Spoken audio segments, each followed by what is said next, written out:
Applied kinesiology is not a technique. It is a collective of thought processes of how to integrate the structural body, the chemical body, the emotional body, and the electromagnetic body. And how do those things intertwine and interrelate and function optimally? And when they're not functioning optimally, how do you figure out what the problem is and then what the treatment strategy is? We're going to check your neck here. Push in again. Okay, so we're going to do a few different adjustments for his back to actually help the muscle that's firing incorrectly in his foot. Push out to the left for me and relax. If you know how everything connects, you can be as specific as you want for even each individual treatment. We try to get to the solution as quick as possible, and that's where the base of AK, I believe, helps us do that. Yeah, so a little bit right there. Your left hip feels off more today than your right, which I think is causing some of the tightness and the abnormal function there. We are all, whether you choose to believe it or not, we are high performance athletes as well. And how you take care of your instrument and your machine through life will determine not just how long you live, but how fruitful your life will be as you age. Our family history of head trauma has changed how we view the world. It's one of those things that has impacted us. Dr. Diana, when she was 18 months old, she fell and she hit her head. Dr. Chip played college hockey. He had 3 concussions, didn't tell anybody because he wanted to play. Then Sandy was in a bus accident. They hit black ice. Her face literally planted on a piece of plexiglass. Fast forward to 2017, I'm riding my bicycle at a high speed, getting ready to do a half-mile sprint. A guy runs a stop sign, plows me over. My head hit the ground 3 times. There was 11 fractures in my helmet. But what also happened is we got really good at finding out how to deal with concussions. And so that has dramatically changed how we practice because of the complexity of concussions. Okay, how you been doing? Okay, good. So can you uncross your legs for me? Then we're going to just check your neck muscles to see how you're doing. Okay, so keep your eyes open. Okay, tuck your chin down. Okay, let me just have you put your hands on. My daughter had a really severe problem with the qual. She was a basketball player, hit the ground once, and then somebody came over the top and kneed her in the head again. So she got the double whammy. Initially, we thought everything was fine. And then within 2 days, she wasn't able to walk. And within 2 weeks, she was totally out of school as a 7th grader. We spent probably 4 months dealing with just normal, going through the motions. You're going to sleep it off. Everything's going to be normal and everything will get there. And it never happened with Riley. She had suffered a severe traumatic brain injury. Okay, so now just keep your elbow straight, pull your arm towards here. You're going to turn and look over here.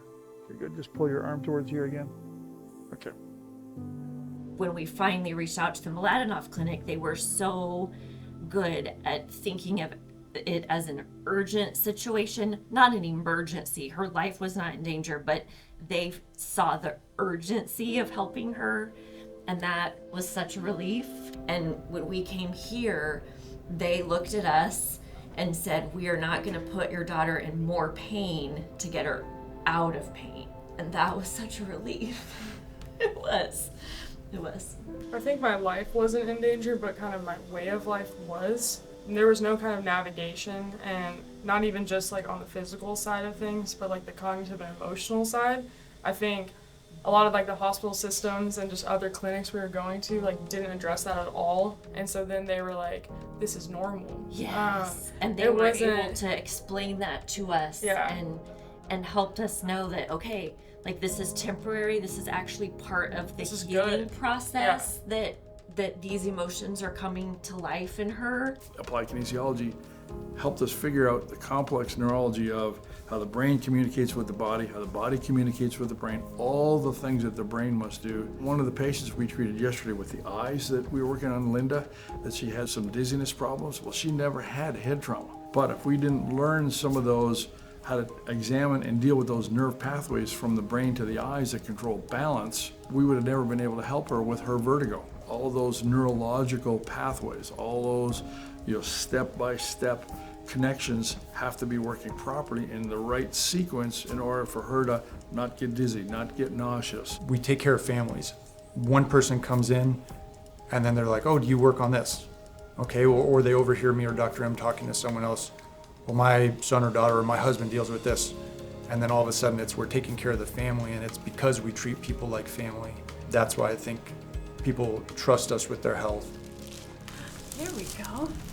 Yeah, oh, good job. So now she's kind of too young to actually be muscle testing, but we like to kind of practice and play with them. They think it's kind of a fun game, and then they get used to it. So as they get a little bit older, they kind of know what we're doing. Yeah, see Daddy over there? I love seeing kids and babies. When a mom has enough trust in you to put your hands on their newborn baby, I feel very honored that patients are trusting me to do that with babies. So a lot of times when we work on babies, it looks a little bit different than when we work on adults. Definitely none of the popping, cracking adjustments, where it's very gentle. We never push harder than we would on a tomato to not bust through the tomato. So it's very gentle. They usually kind of love it. They feel real relaxed when they're getting treatment. Yeah. And we might see in a few minutes, you just kind of have to... Dado. Yeah, there's Dado over there. You kind of have to work with how they are. So they squirm around a little bit. They don't sit still. Yeah, it's okay. You want to stand up? Let's show them stand up. Yeah, there you go. Once you feel good, you want to stay feeling good. For some people, it's, hey, I want to go run more. I want to do more. I want to be more active. And some people, it's, I just don't want to hurt. AK has a lot of moving parts, and like one spot on the body could mean lots of different things. My dad always says, and I like to tell patients too, is your mouth can lie, but your body can't. We can use your body to tell us information about what's going wrong and what we can do to help fix it. It is a thought process and the ability to diagnose what's wrong with the body, what the body needs, and then I can provide any imaginable therapeutic, and we can determine, is this beneficial to the body or is this going to be harmful to the patient? So we do this on George day after a game, and then his normal protocol is like 48 hours before a game. And this is generically called heart rate variability. And what it does is it tells us how his body's doing. So an athlete abuses himself. The more an athlete abuses himself, the better he gets under one condition. He has to recover from yesterday's abuse to abuse himself more today so that he can continue that. When a muscle is inhibited and it cannot function properly, as of a year ago, there are 22 possible neurological causes of why a muscle will not work properly. Each one of those possibilities has a specific pattern of symptomatology and function. It's a passion, it's not a job. We go way more in depth. Our shortest appointment is 15-20 minutes. Our longest can be up to 4 hours, depending on what we're doing on a patient. But again, we're looking at the whole patient, chemically, emotionally, and physically.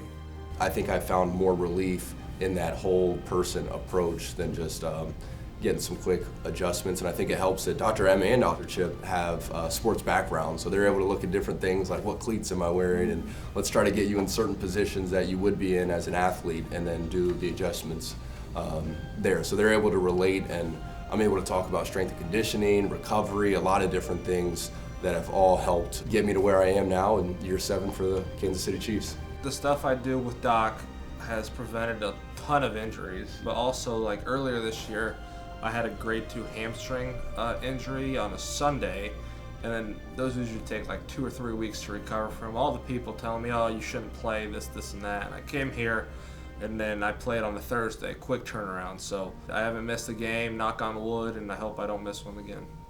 In 2022, I got into a car accident, broke most of my ribs, broke my pelvis, my sacrum. I had disc replacement, but then I got to see it on a patient's side. You know, there's a period of time where you're just kind of there, and that's the horrible thing about having a traumatic brain injury or having a concussion, is you're just there. My son Aiden is 16 years old.